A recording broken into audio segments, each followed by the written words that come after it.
when I'm preaching, especially, I try to avoid the partisan labels as much as I can, because I don't think that's what the gospel is about. I don't think it's quite right to say that Jesus is for this side or the other politically, because that's an anachronism for one thing. Like, there were no Republicans or Democrats when Jesus was alive, so that wouldn't even make any sense.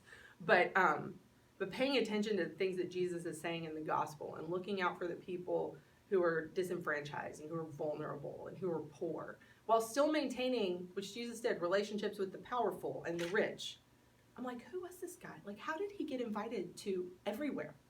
Like, that's so fascinating to me. And I think if Jesus could figure out how to somehow, if not be friends with everybody, at least gain the respect of everybody, then is that not worth paying attention to in this not especially mature age that we live in now of deep partisanship, right? Totally.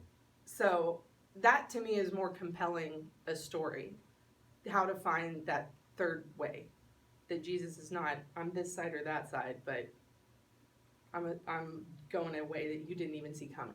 Yeah.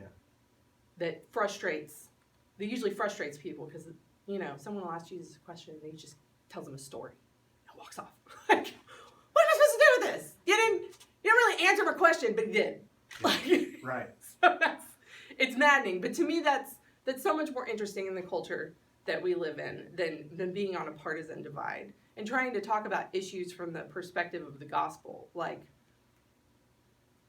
racism. Mm-hmm. How the way we experience it in the United States is not the exact way it would have happened in Palestine of Jesus's time. So we have to take the values that we can guess from what Jesus said, and then apply that to the world we live in now. Right.